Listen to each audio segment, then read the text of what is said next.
we spend time with a trainer to work our body, but we don't spend time with a trainer to work our mind.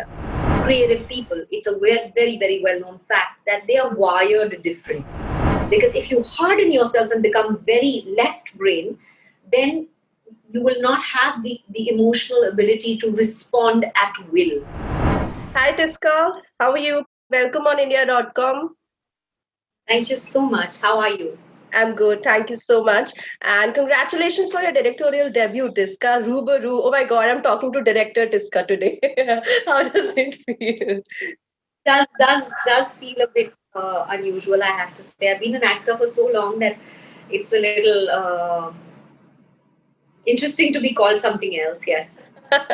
Yeah. So, Rubaru is something I watched it and I loved it. And, I just had one complaint. Why was it made as a short film? That's such a welcome complaint. Thank you. Yeah. Thank So, you. you play an actor, Tisca, in the film who's dealing with confidence issues, with mental health, and, with her own insecurities. Okay. So, do you think that have we reached that threshold in the industry where mental health has to be taken seriously by actors and by the audience also, in fact? I think mental health is a conversation which is a very complicated issue. Right. It's complicated not because it's the treatment is complicated. It's complicated because there are no visible signs. Right. It has nothing that reveals itself to you. You have to kind of guess that this person's not feeling well. They might not know it themselves. And the very tool with which you guess or you assess is the tool that is affected.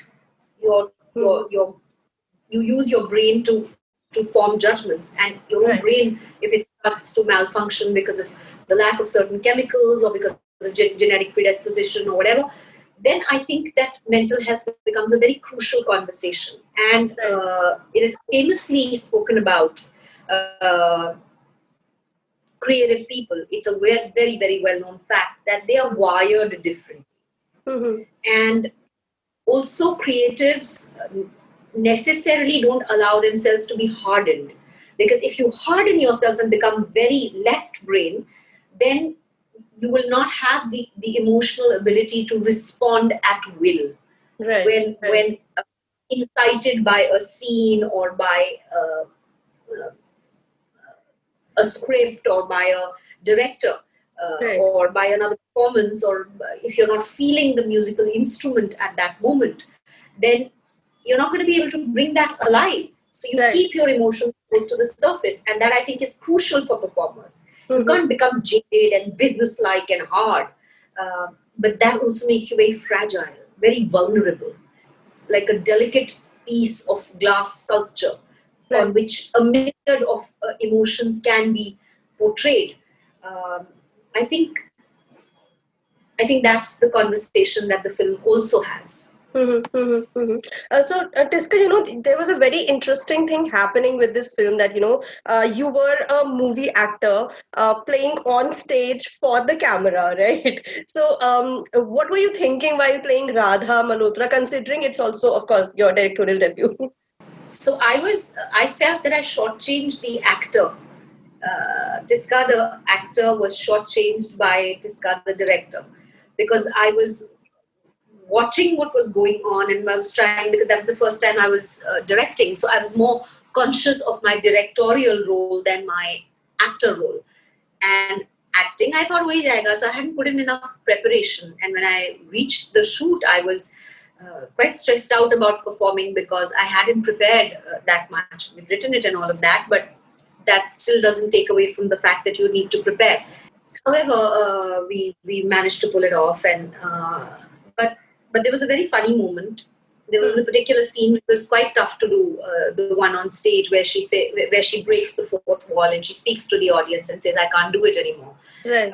And I thought that went off well as an actor. As an actor, I was quite happy. So, and I was very stressed about that scene because that's where Radha and Shama become one person.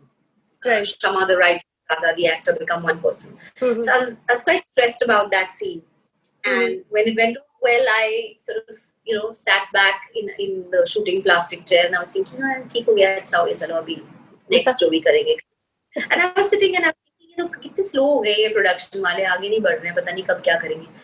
And then suddenly I found everyone looking at me and I was like, oh, I'm supposed to tell them what to do. And I was like, I'm the director. I'm supposed to tell them what's going to go on next. I forgot.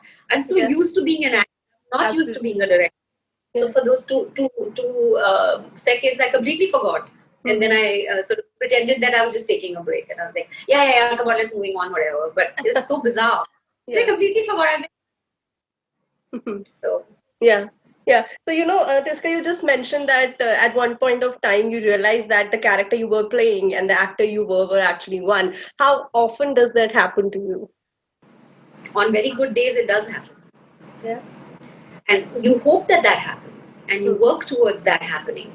All the preparation that you have in theatre and as an actor and all the years of experience lead you to that one fine point where you're dreaming the dreams of the character, where the thoughts of the character are your thoughts, where you can't tell where you're finishing and where the other person is starting, in a way.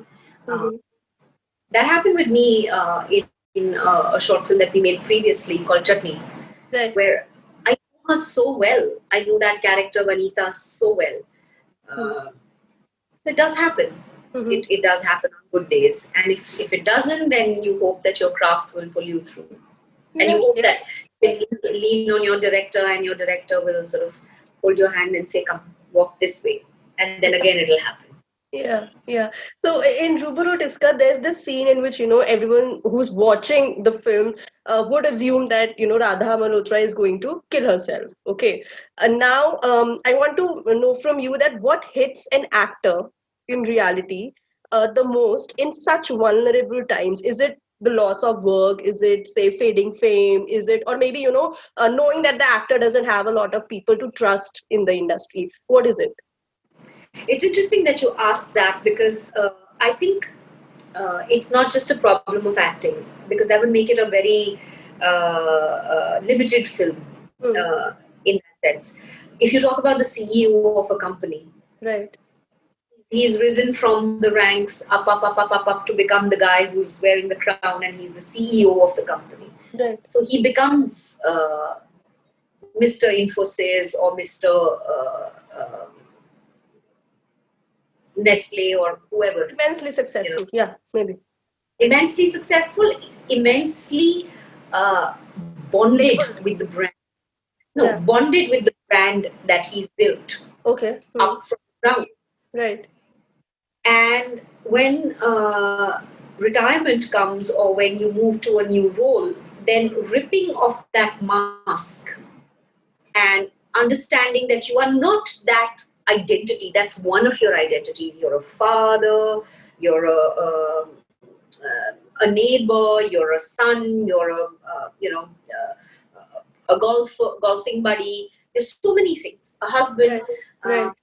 Retirement, or people coming close to a point where the life that they've known, the existence, the visiting card, the title, the label that you are. What are you? I'm an actor. What are you? I'm this. Right. Actually, you aren't those things. It's a fundamentally profound question to answer. What are you? What are you? Are you a journalist? Are you? No, but you are this. Those are just like multifaceted parts of you. But when the professional identity that we in the modern world assume is so huge, which in earlier days was the caste, कि मैं Brahman हूँ, मैं ये हूँ, मैं वो हूँ, मैं Kshatriya हूँ. Those were identities. So which were also linked to the job in a way, that you were Brahminical or you were a warrior or whatever. So I think those identities become very strongly attached to us. Okay. So when this character, Radha Malhotra, feels that her identity is getting lost, and that identity is linked with fame, with money, with who she is. Her mother told her she would be a star when she grew up. She was Miss Palampur. There's all this stuff around her and it's all shaking. And so she feels that it's worth putting everything on the line. I'm not going to say what it is and give the plot away, but she's ready to put all of that online. because it matters so much to her. And she's willing to give it all for the mask. So I would say it's all of those things. So, Tisca, what is your defense mechanism to say vicious trolling, vicious criticism that has the potential of affecting your mental health? I've done 5 years of work upon myself via something called REBT, Rational Emotive Behavior Therapy, which I have put in specifically in order to be able to withstand the onslaught of the vagaries of my business. I still work with my therapist, Malvika, and I consciously do that because I think that we spend time with a trainer to work our body, but we don't spend time with a trainer to work our mind, our psyche, and to iron out our brain and to figure it out. And no one talks about it, but I speak about it because I see that leveling your head out and leveling your thought process is a great service to yourself and the people around you, because you can be rational. You can be not consumed by your emotions in an insane manner. And for that reason, I find that for trolls who are being vicious for the sake of attracting attention to themselves, I send kindness and love, and I say, please don't do this on my timeline. I don't want this, but if you persist, then I will have the block button available to me by almost all platforms. So there is that. And most of them turn around and say, sorry, thank you for replying, thank you for noticing. And the other fans then troll that person back for being vicious. If somebody has a misconceived notion or an idea about something I'm doing or what I'm planning to do, etc., then I try and correct that and say, well, I don't think you're looking at it right. I don't end up reading all the comments, but that's by and large what happens. And when somebody personally aggravates you, then I think the best thing to see is how important is that person to me, and where are they coming from? Is it part of their emotional disturbance that they're saying such things, or is it that they're touching a vulnerable spot in me? So I try and identify that, and I deal with it in that manner. If there's something for me to improve, I say, thank you so much. You shed light on something that I need to change. I'm going to change it right away. So that's how I. Yeah. That's a long answer to a short question. No, that's wonderful how you explained, Tisca, and I love the fact that you are actually talking about it. What I want to know is, I mean, yes, you are comfortable talking about it, and there are also a few in the industry as actors who are comfortable talking about it. But there's still stigma around discussing mental health, around discussing what you face, the struggles of an actor, which I don't think a lot of actors are comfortable speaking about. How do you think that needs to there should be an awareness about talking about all these sensitive issues as well on an actor's part?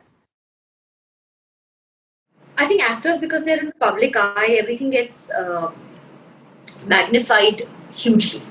Right. So if an actor or an actress is going through some sort of a bad day or a low phase, it gets amplified because it shows in their face, because everyone's looking at them. It's a continuous scoping of your life. With photographers sort of lurking behind trees when you go to the salon, they pop out at you, and it's a simple thing like you might not have done your threading. You know what I'm saying? Yeah. And अरे यार अभी ये photo छपेगी फिर sir मैं गंदी दिखूंगी, and everyone wants to look good, everyone wants to look their best, and so it's the life that we've bought into. And I think somewhere that decision was made early on in the lives of all actors who bought into that thoda ye to hoga hi. That kind of prepares us, that gives us that preparation time for that. Having said that,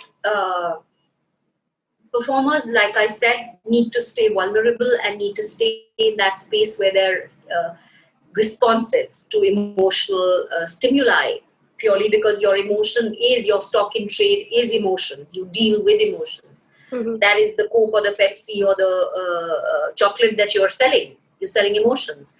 So in that sense, I think the vulnerability that actors face needs to be taken care of and needs to be addressed. And you can always ask for time out. You can say, you know what, need a few days out. I'm feeling the burden of whatever. And I think a lot of people are doing that. They're saying me time, break time, Right. uh, time to rejuvenate and give yourself a bit of breathing space. Yeah.